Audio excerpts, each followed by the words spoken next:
but I don't care. I fight anybody, and I fight all my entire life anybody. There's too many world champions in the sport of boxing, and it's crazy. I don't think he'll want to lose to Crawford, a much smaller guy, just because he's at the end of the road. But the fight's so big and the money's so big, he's going to have to take it. Canelo gave a savage response when asked about Crawford training with Mayweather. Unbothered, he made it clear he doesn't care who Crawford trains with, confident in his lifelong experience. Canelo said he's been fighting his whole life and is ready for anyone, regardless of their height or who's in their corner. Which fight was more difficult between Mayweather or Bivol, and why? I think both are similar. Just Bivol is bigger, so I think Bivol. Eddie Hearn offered insight into Canelo Alvarez's mindset ahead of his fight with Terence Crawford. According to Hearn, Canelo is fiercely determined not to lose to someone from a lighter division. Pride plays a major role, but the financial stakes are also significant. While the size difference could benefit Canelo, Hearn stressed that he isn't underestimating Crawford. Canelo is training intensely, fully aware that a loss to a smaller opponent could severely damage his legacy. He's approaching the bout with focus and urgency, knowing what's at stake both professionally and personally. I think he'll want to lose to Crawford, a much smaller guy, just because he's at the end of the road. But the fight's so big and the money's so big, he's going to have to take it. I bet he retires after that fight. No, really? Yeah. Why would you carry on? Like, you fight Crawford. Who else is there for Canelo Alvarez to fight? David Benavidez, yeah. But he's just not gonna. He's like the size of Benavidez, and he's Benavidez is going to come back to 68. I don't know. Like, again, the same thing. I don't think Canelo would want to lose to Benavidez because he's not the fighter he was. Do you know what I mean? Like, there's a lot of pride for those guys. So he's made a huge amount of money. I don't know. Look, maybe it was just fighting in Saudi, the negative opponent, all this kind of stuff. But I was sitting next to Bud for the whole fight, and I was thinking, I think you'll probably beat him. You know, Wow. Don't get me wrong. It's a very tough fight for both. Great fight, but the movement of Terence Crawford and the ring IQ, and he looks like, in my opinion, a younger, fresher fighter, even though they're both 36 and 38. It's amazing. I know I don't have much time left with you, Eddie. I just wanted just a quick follow-up on that. When you were watching the fight with Bud, what was he telling you when he was watching it round by round by round? Well, we had the fight very close. Floyd Mayweather has fully backed Terence Crawford, helping him prepare for the highly anticipated showdown with Canelo. During training, Floyd was clearly impressed by Crawford's discipline and precision, even calling him the best boxer in the world today. Their sessions showed strong mutual respect and belief in Crawford's potential. Mayweather's support isn't just friendly encouragement. It's a powerful endorsement. He genuinely believes Crawford can achieve something extraordinary against a naturally bigger Canelo. This backing from a boxing legend sends a loud and clear message. Crawford has what it takes to make his... Right now, in your opinion, who's the best fighter in the world? We can't put Tank up there in the top 10 in power power. He has to be somewhere in power power. And Canelo done something that is amazing when Canelo was able to go to light heavyweight and become light heavyweight champion. Something that I didn't even see him going up that heavy, and he did that. So, but as of right now, I have to put Terence Crawford as number one. Floyd Mayweather didn't hold back when discussing Canelo Alvarez's abilities, downplaying the challenge of beating him. He suggested Canelo lacks the complexity and unpredictability seen in elite fighters. Drawing from his own experience in the ring with Canelo, Floyd emphasized that he didn't find the Mexican star particularly difficult to defeat. While his comments may seem harsh, they underscore his strong confidence in Terence Crawford's chances and reflect how highly he rates Crawford's skill heading into the fight. It's really that they don't want. It's not that they don't want to see Tank win because they feel like it's beating me because I dominated the fight game for so long. But these same writers out here, they praise Canelo. He can pick and choose who he want to fight. And I'm gonna tell y'all the truth about Canelo. Motherfucker easy, man. Cakewalk, easy. Y'all sitting up here, y'all praising this dude. This dude was nothing. I was almost 40 years old when I cooked this dude. Easy. Canelo's a hell of a fighter. There's a lot of great Mexican fighters. That's not for me to rate fighters. I just take my hat off to so many fighters that paved the way, for me to be where I'm at, just, throughout life. Canelo's a hell of a fighter. While Floyd Mayweather has been vocal about Canelo, Terence Crawford has taken a more respectful tone when speaking about Mayweather. He's made it clear that surpassing Floyd's records or challenging him isn't part of his goal. Instead, Crawford admires what Mayweather achieved and sees him as an icon of the sport. His approach reflects both ambition and humility, showing deep respect for those who came before him in boxing. Have you thought about going for 51-0, beating Mayweather's record with 50-0? Is that something that you thought about? I already said I was never gonna beat Mayweather record. That's not something that I wanted to do. Okay. To be honest, I was gonna retire if I didn't get this Errol Spence fight. But I know how you is. You be sizing niggas up, bro. Keep it a stack. Did you in your head size up Floyd? Like, you know what I'm saying? If we was ever keep it real, boss, keep it real. I'm never that type of guy. I think that's some grimy shit. Always been happy for him, been a fan of his, and I never imagined us fighting. Yeah. I never looked at him like, man, I know I'll beat him. Boy, you capping, bro. I never thought like fantasy fight Lee versus Floyd, nah. Never. I never just was with a person and looked at him like, man, I'll beat his ass. Never.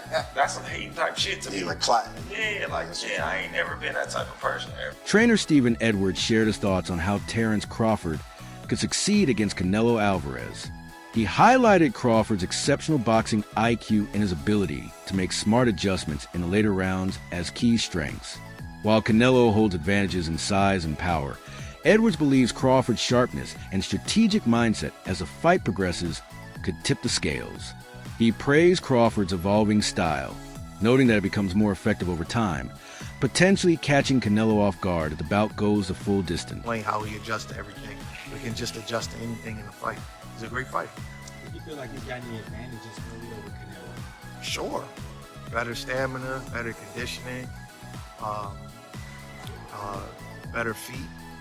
I think obviously Canelo's the harder puncher, probably the stronger guy. But I think he has more dexterity, more agility. He's going to be better in the later rounds. He's a little taller, his arms are longer.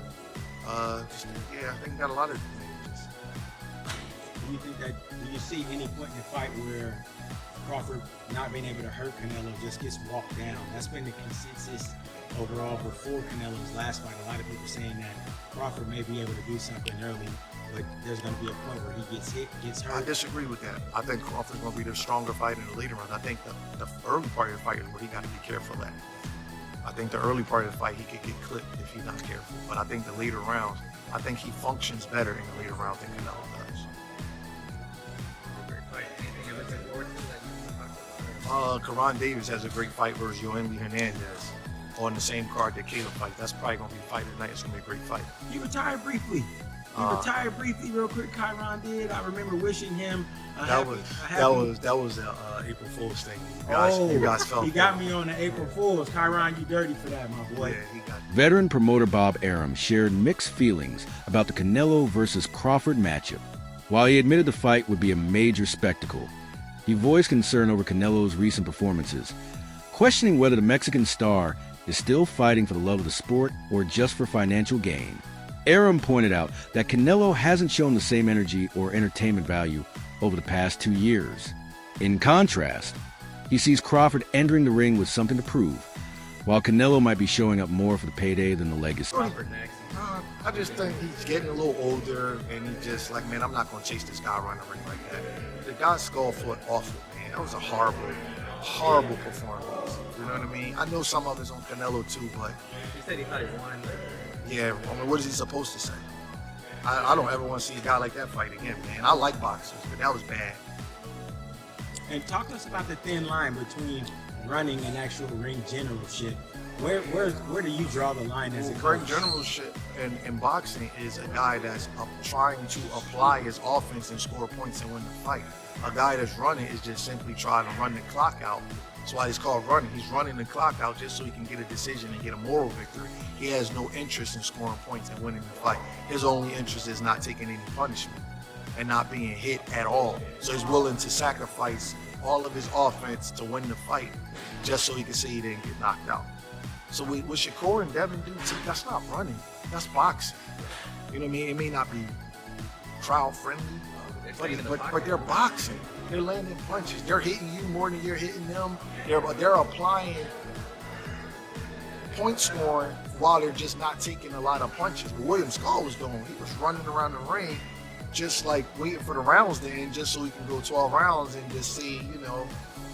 Boxing journalist Dan Rafael highlighted the broader significance of the Canelo versus Crawford fight. For him, it's not just about pay-per-view numbers, but about creating real excitement and delivering a matchup that truly matters. Rafael believes this kind of high-stakes event keeps boxing relevant and attracts casual fans who might otherwise look away. He sees as a major positive a rare clash between two elite champions from different divisions, each bringing their own unique skill set to the ring. I think Terence Crawford is a marvelous boxer, arguably the best in the world, pound for pound. But can you hurt Canelo? If you can't hurt him, I have no doubt he can outbox him.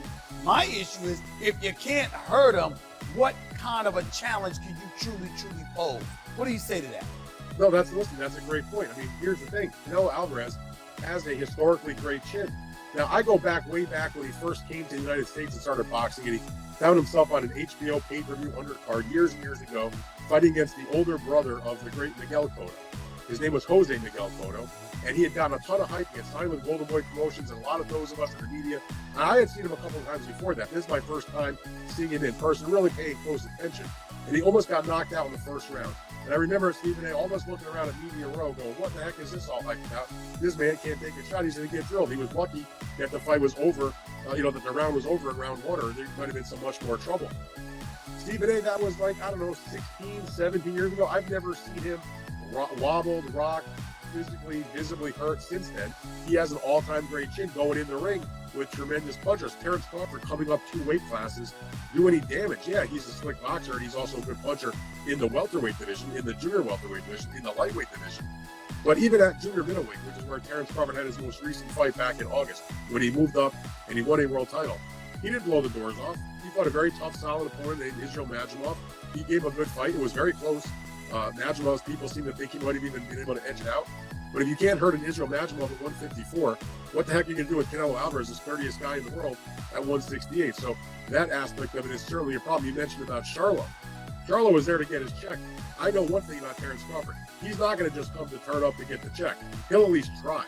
And Charlo, I don't think really. Renowned analyst Teddy Atlas voiced strong support for Terence Crawford amid criticism over his decision to move up in weight. Atlas argued that the jump in division doesn't lessen Crawford's potential. In fact, he believes Crawford's footwork and ring IQ are more than capable of handling the challenge, dismissing the skepticism as unwarranted. Atlas sees Crawford's move not as overconfidence, but as a natural progression for a fighter of his talent, ambition, and hunger for greatness. He's human. So he had a few hiccups. He won the fight. He's Terence Crawford. A lot of people say, "Oh, Teddy, you make him so good. You're always saying how great Crawford is." But who's he beating? He unified the what was his first division? Lightweight. Then he unified the junior. Then he unified the junior welter. Then he unified the welter. I think I got the weight classes right. It doesn't matter. He unified 3 different weight classes. He moved up in weight. As a tight he's saying it.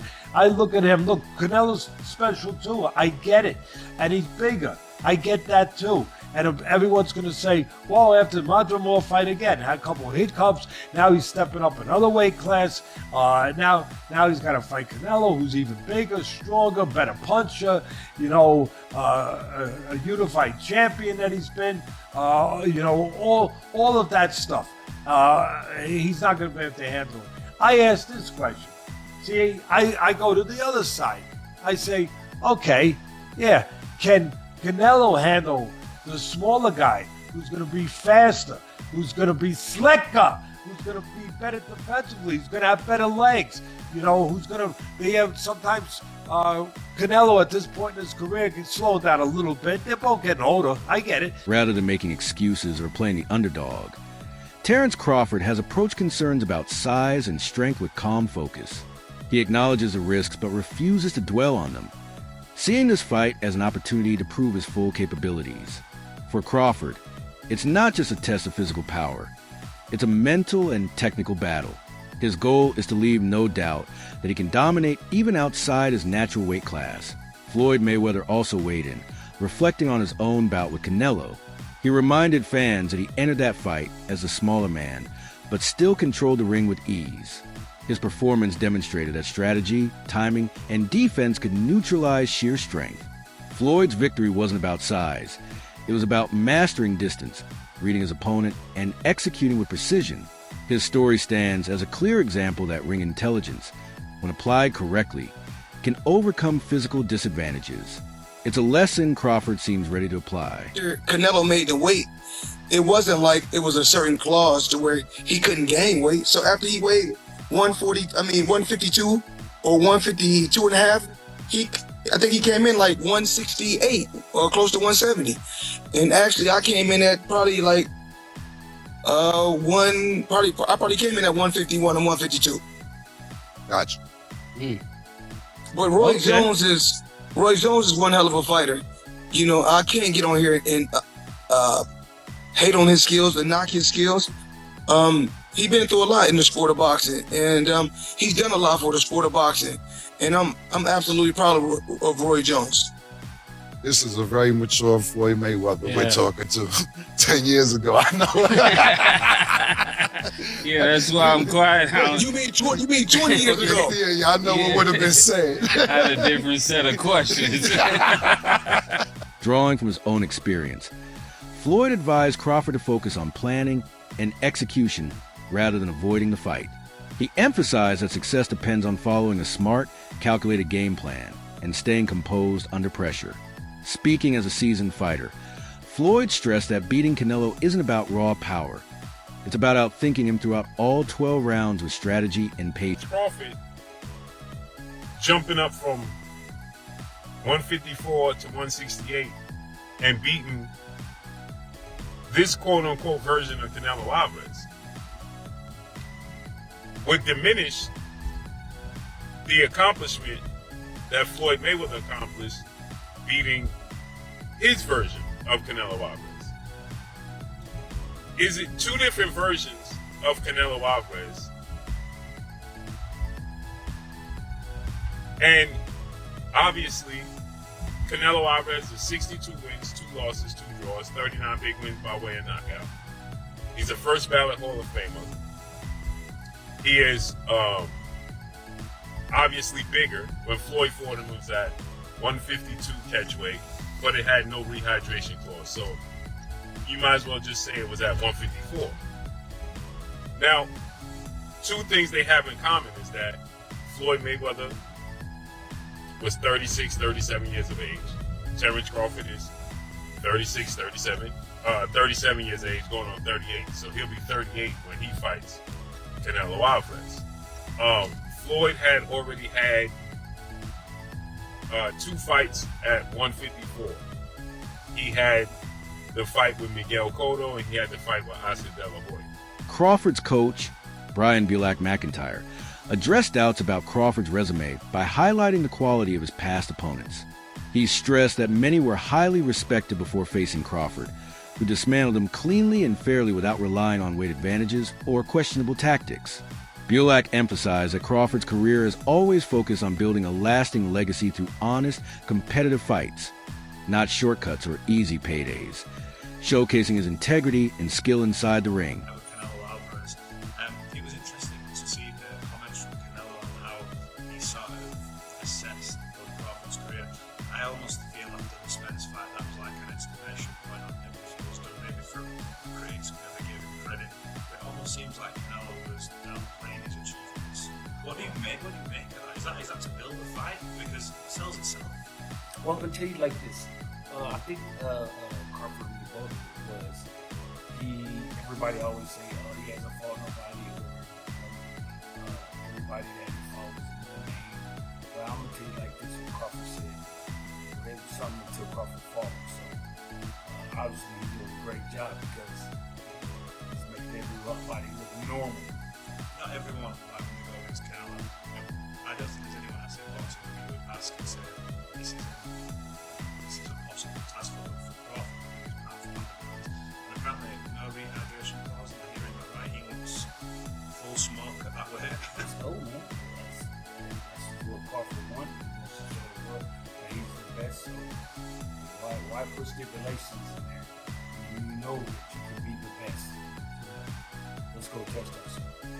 Look, I appreciate you taking this time. We don't get to speak all the time, so it's good to get you over here. Maybe we'll catch up later in 5 minutes. I appreciate it. Thank you. That's a wrap for today's video. Thanks for watching. Stay tuned for the next update. See you soon with more content.